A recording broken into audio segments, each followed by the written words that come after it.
when I first heard Tight Sweater, I was like, man, this is like Steve Reich on speed or something like that, in the best possible way. It was just really, all the movements were really short, but it was like really virtuosic and pattern-based, and really, really witty, but also not afraid to be very emotional. I mean, it was just, I felt it was like really honest music.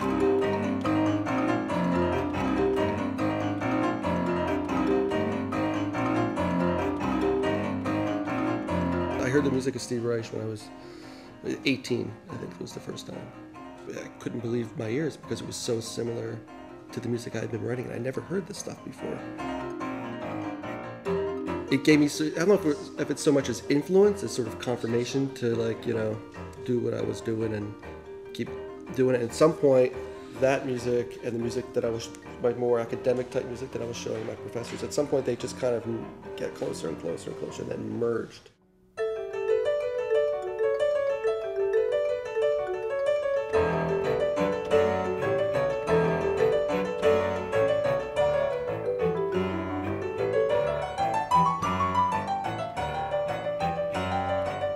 It's refreshing to see a composer so unabashedly just take the influence of minimalism, blend it unapologetically with pop music influences, rock and roll, electronic music, and just be like, this is who I am. I'm not trying to be Beethoven or Brahms. I think that Marc Mellits is saying I'm an American composer. Was it hard to get him to come to Detroit? No, he was surprisingly, generous about it right off the bat. Actually, I mean, no matter who we were going to bring in as a composer, we knew we were going to be programming a lot of Marc's music, just because we all really like his music a lot. We really love performing it. His enthusiasm was so over the top, and he knew all of my music, and his emails were just, you could tell there's just tremendous enthusiasm. He was so into it, and they've played my music before, and they've done it a lot. And he said, look, now we want to do a 2-hour set of your music. Would you come out? How could I say no? Do you want to give me a buzz when you have your bag? Okay, thanks. Welcome to Detroit.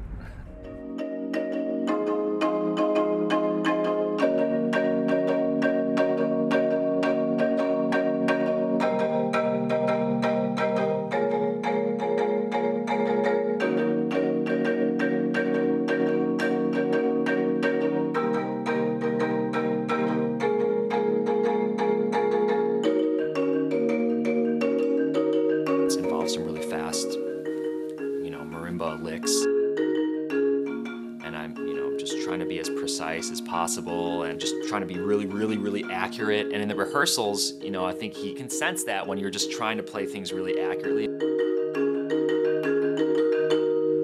Great. That's really great. Cool. It could maybe be a little, it's almost too cutesy. It's almost too like refined again. It could just be a little more. For me, it was inspiring to work with him because he was always pushing us to get that character right in his music. More aggressive. He was just like, I don't care if you miss notes, it has to have a kind of like, just grab you kind of energy.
The new generation of composers don't have a lot of like the hang-ups of like genius, you know, that I think composers of a generation ago kind of fell into. I mean, just the whole like, you know, you will respect what I wrote because it's so brilliant.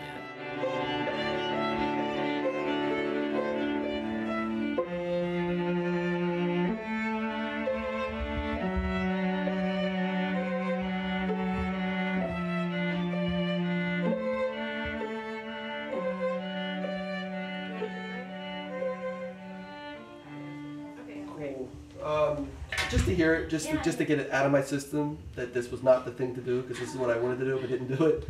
So at M, instead of playing pizzicato, playing arco, but more like like almost eighth note rest with a dash over it. It's a very kind of honest way about creating music. It's just like, it's not trying to be this stereotype of what a great composer is. Well, you know, it's funny because he's totally bucks against that kind of stereotype, but yet his music is great.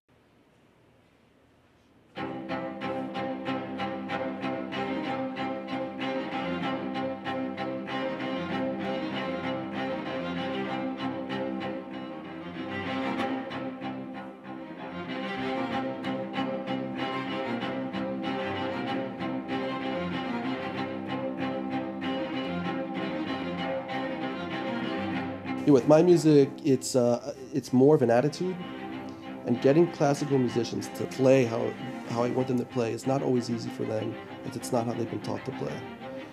To really just put the bow into it and just let it sing. This is me. This is angular. This is rigid. These type of musicians, when you get this quality, it's so much easier to get them to do that, because they can do anything.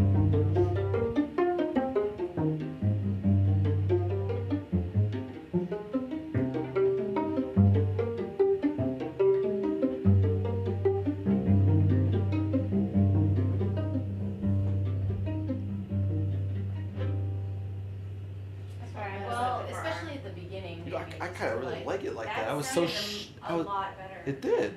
I was sort of shocked at it. Something also, I think, about confidence of just being like, okay, we're just playing. Like, I loved being able to hear you more. I guess the reason why I like the crescendo in R is because if it's any bit unstable before R, and then all of a sudden we come in right at R, I don't want it to sound like we screwed up and, oh, here we are, now we all know where we are, you know what I mean? Like, I don't want it to sound like we didn't know what we were doing before. Yeah, but you know, musically too, you have this total descending line, doot, doot, doot, doot, all the way straight down to her, right. And you could just crescendo right through that.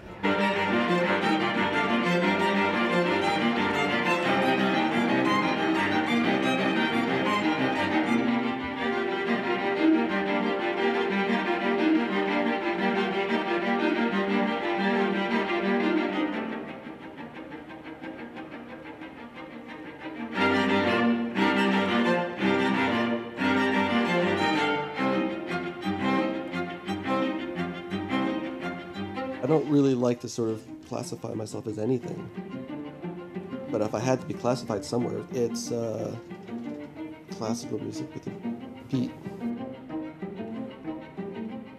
I mean, there's a steady pulse, and it has a certain amount of influence from popular music, but it's still classical music to me.